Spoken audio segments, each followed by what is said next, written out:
Okay, when you get a word problem, I suggest drawing it out first. You're about to see why I didn't become an art major, because this is some fierce artistic talent over here, but you know, we can't all be so gifted. Anyway, so here's Sean, and he's kicking a soccer ball to his padre, Spanish for dad. Here's dad. They're 10 meters away. So if that starts at 10, that means Sean's starting at 0. If after 2 meters, the ball is 1 meter in the air. So that means he's kicking the ball, and it's going to get 2 meters away. And it's going to get 1 meter in the air. We're supposed to write an equation that represents the path of the ball. That's the soccer ball right here, in case you're wondering. I was going to draw some black spots on it, so maybe it looks more like a soccer ball, but it's probably whatever. It's a soccer ball. Okay. So you just have to interpret, after you draw the situation, oh, now it looks like a creepy face. Sorry, whatever. Let's fix that. Okay. Back to our blank soccer ball. Beautiful. All right. So we just have to interpret our drawing to see what we've been given. And you will always be given either the x-intercepts or the vertex. Well, the vertex would be here in the middle, which we do not have. So it looks like I've been given the x-intercepts, which are right here at 0, 0 and 10, 0. And you'll also be given a point that it passes through, which for us is 2, 1. And so I know I'm going to write this in intercept form because I have the x-intercepts.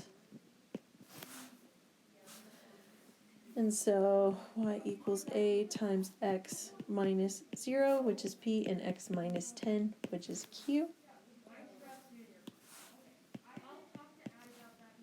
xy.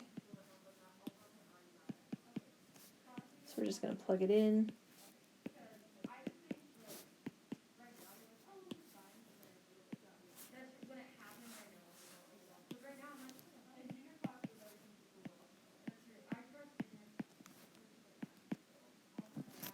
Okay. Once again, I would like to point out that we are multiplying all of these together. It's not 2 minus 8, which is negative 6 times a. No, it's a times 2 times negative 8, which becomes negative 16a. So I can divide by negative 16. I get negative 1/16 as my a value, which means my equation is negative 1/16 times x minus 0. Well, x minus 0 is just x, so I'm just going to write it as an x, and then x minus 10. Ta-da! The power of drawing. Let's do another one. May hits a softball, so that's max height was 60 feet after 3 seconds. And then she hit the ball 3.5 feet above the ground. What is the equation for the path of the ball? All right. Let's draw May.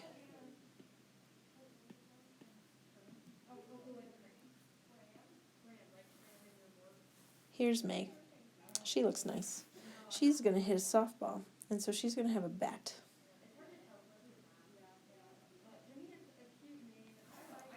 There's a bat.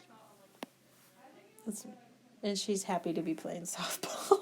Okay, sorry. All right, so she's going to hit this ball, and it's going to go like so.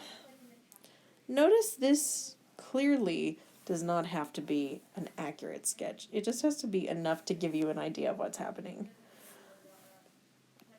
Okay, so it hits its maximum height of 60 after 3 seconds. All right, just so you know, seconds is always going to be an x. Time is always x. So that means our coordinate is 360, because it's 60 feet in the air. And then, if she hit the ball 3.5 feet above the ground, well, that starts at 0 seconds. That was her initial height. And so now I have this point, oh, darkness, okay, of 0, 3.5. Well, I'm going to look, do I have the x-intercepts or the vertex? I have the vertex, because that's our maximum height.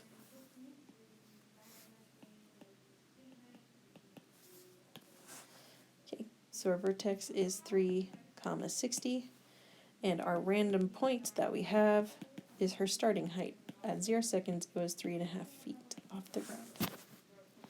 So now that I know I have the vertex, y equals a times x minus h squared plus k, where h and k is represented by my vertex.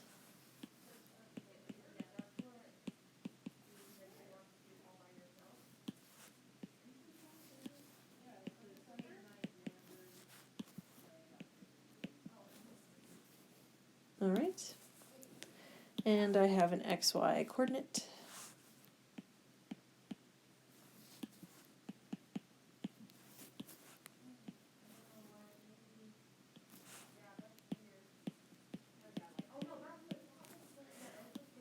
Once again, this all comes together. The plus 60 is not part of it, so I'm just going to subtract the 60 now.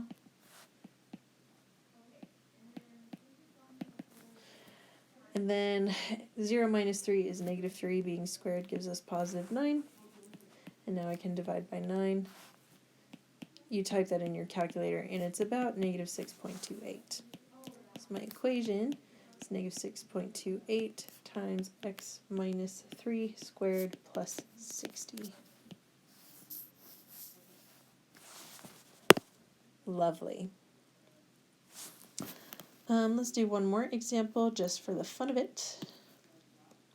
A seagull dives in the water to catch a fish. The bird dives from a rock that is 4 feet tall. Get ready for the best artistic talent you've seen in a long time. Okay. There's a rock. Here's the water. Now let's draw this bird.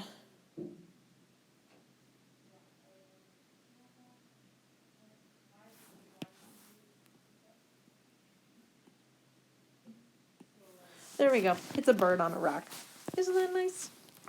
So the bird dives from a rock that is 4 feet tall and submerges a depth of 5 feet at 2 seconds into its dive. Alright, so I'm just going to draw a little coordinate plane here. And so I'm going to say this is going to be time. So 0 seconds here, and it's at 4 feet tall. And so it's going to jump into the water, and then it's going to come back out.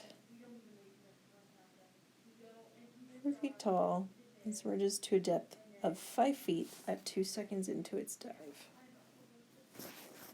Write an equation for the path of the bird in terms of seconds. We're going to assume here, this is bad wording.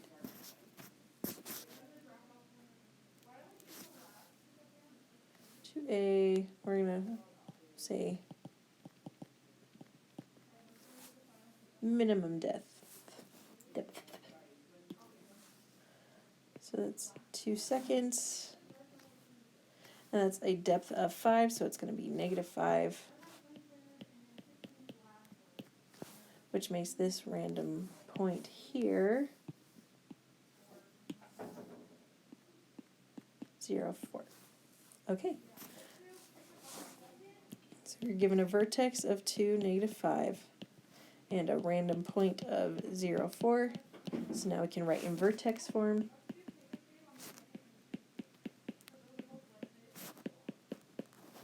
Where h and k are going to be these two here.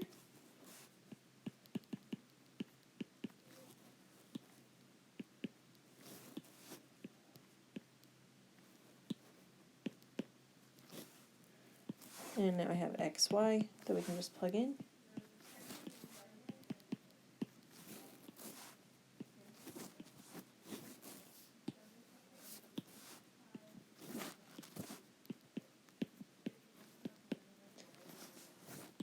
Once again, that goes together. So I'm going to add the 5 over just so you don't get confused.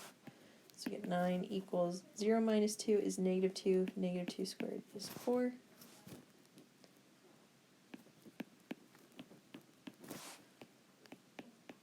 So A is going to be 9/4.